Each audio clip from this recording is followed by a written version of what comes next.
Some stupid questions and good answers. How does it feel to be Paul McCartney today? It feels okay. It feels all right. In which way? In which way? You know what? I think I'm kind of a pretty lucky guy because I love doing music and I'm still able to do that. And people still want to come and see me, which is great for me. I'm at a good stage in my life. Yeah, I have a beautiful wife, beautiful new daughter. So I feel good. It feels good to be Paul McCartney. So we don't have enough time to go through the list. What have you done or what have you achieved during your life? But did you expect even part of it when you were playing, for example, in Hamburg Kaiserkeller? No. No, you know, we didn't know what to expect because we were just kids, really, young men. But we didn't think rock and roll, you know, what we were doing would last more than 10 years. So that would put us in our 30s. We thought that was like too old to do it. And then it changed, you know, and it was like, no, that's okay. And 40s, it was like, well, and then it was like, no, that's okay. And so now I'm 62, or shortly to be 62, and it still feels okay. You know, I enjoy doing it. I don't get tired, and the audiences don't get tired of me. So no, I didn't expect any of that. It's been a long, crazy journey, and continues to be so. But I love it. You know, like I say, I think I'm very lucky, and I'm glad that we were able to influence a lot of people in a positive way. I'm proud of that. So I think that's a good thing. But so you must have some kind of a driving force to keep on traveling and playing and touring, and I can imagine that a major part of your schoolmates have already retired. Yeah. You know, somebody said to me the other day, why do you need to keep playing and touring? I said, I don't need to do it, really. I never needed to do it. Because even though when we first started off, it's like anyone wants to get a good job, you know, so you want to get some money. We weren't well off. We wanted to get a car, a house, you know, guitar and stuff like that. But we accomplished that, you know, quite soon. So it didn't become a need. It just became something that we loved to do. And that's what it is for me now. I just love music. And even if I didn't play professionally, you know, I have a guitar at home, and I would just sit around and play it. So I'm, you know, lucky enough to be able to come to all these places on a tour and get my guitar out, get the piano out, get my bass out, and play. And that's really what I love doing. So I've got a job doing what I love doing, what my passion is. So that's what drives me. So there must be millions or even billions of people who have become happy by listening your music, and there must be millions of people who have learned to play guitar playing your songs.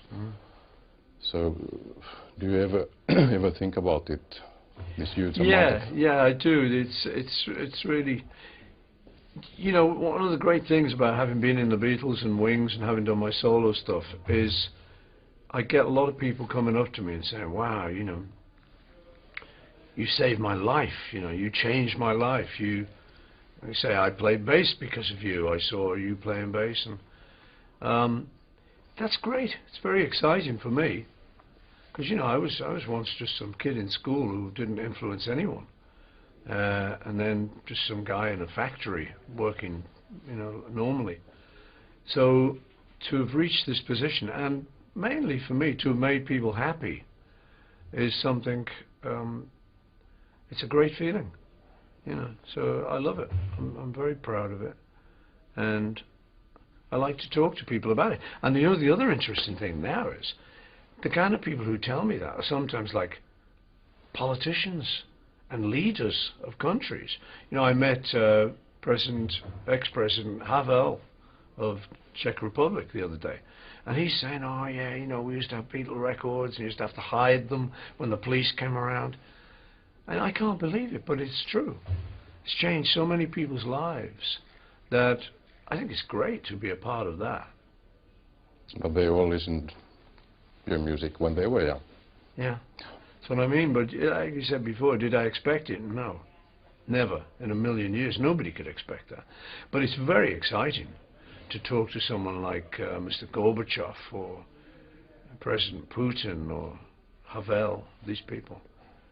And they all say, oh, yeah, you know, we did that when we were young. You know, you go, wow. So who might be the person who has influenced you the most? There's been a lot of people. I mean, my first thought was Elvis Presley, just because he was such a star when we were kids. Bob Dylan was a big influence in a different way, in a more poetic way. John Lennon and the other guys in the Beatles were big influences on me. George and Ringo. And my parents were big influences. My dad was a very clever man. He didn't have much education, but he was smart, you know, and he could spell well, and he was interested in that kind of thing. So he was an inspiration for me, and he was funny too. I just last night read the Hunter Davies book, written by '68. Yeah. So anyways, in your concerts nowadays, you play a lot of these old Beatles songs, which you didn't earlier. Yeah. What changed? You know, in the Beatles, obviously, we played mainly Beatles stuff.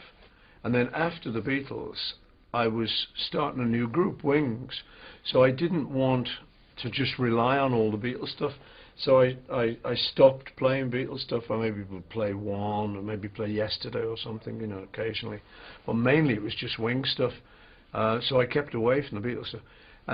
But now, the time's gone by, I'm very comfortable with it, because to me, I just look at it and I just think it's all stuff from my career. Doesn't matter if it's Beatles, Wings, or now. It's all stuff that I've written or been closely associated with. So I think what's happened is I've relaxed on it, and I don't mind. I think, you know, if I was going to a concert with Paul McCartney in it, I might think, I'd like to see him do Hey Jude, or I'd like to see him do Let It Be, or some of the Beatles songs, as well as maybe I'm Amazed or something, Band on the Run from the Wings period. So that's it really. I'm not worried about playing Beatles stuff. I think it's great, and I think the audience likes it, you know, because it's favourite music of a lot of people. So now they are like a huge karaoke happening. It is now without a age karaoke limits. session. Exactly. And no age limits. It is, though. It is a bit like a karaoke thing, only we don't go, you know, band on the run like most karaoke people. Some nights we do, but that's after the show. So you were in Helsinki, I think 32 years ago, and now you are coming to Helsinki next week. So in which way these two visits will differ from each other's? I think, you know, this one will just be different just because it's now. Time has changed. I've changed. I think we might be better. I don't know. You know, we might be better now. Huh? You might. Might? We'll try. We will try to be even better. But, you know, it's exciting to come to places like Helsinki that I haven't been to for a long time. Because I like Finland. I like the idea. I like the idea that it has such a small population. Because, you know, England's got a relatively big population, quite packed in. And I like space. I like space, and there appears to be a lot of it there. So what would be different? I don't know. Maybe we'll have a bit more fun this time. We'll try to. So how is your Finnish language at this stage? Very good. Already very good. No, it's at the moment it's non-existent. But what I do is I learn some phrases before a show. So when I was in Prague, in the Czech Republic, I learned just some words. You know, děkuji, means thank you. So I just remember a few of them, and I write a lot of them down, and I have cue cards, just so as I can speak to people in their local language, you know. But at the moment, I haven't learned any Finnish, but I will. I warn you, I will be attempting to get my tongue around Finnish. I warn you with the Finnish language.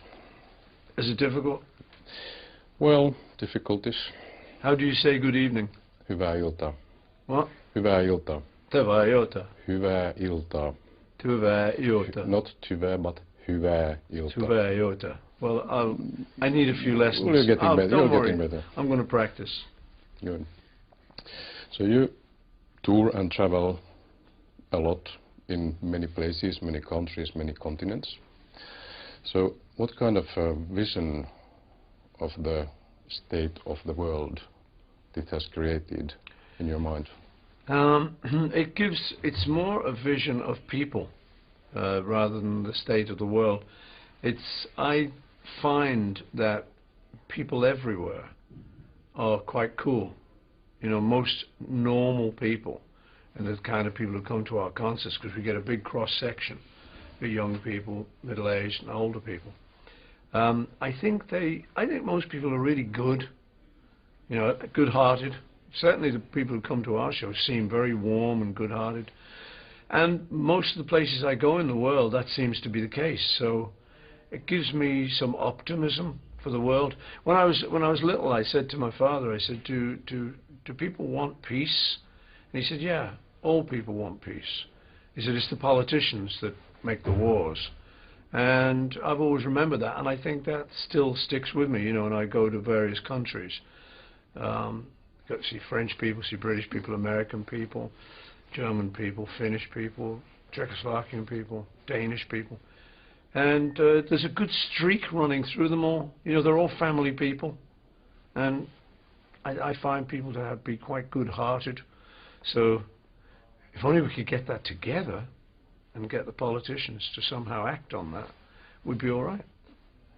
Fingers crossed. One day it will happen.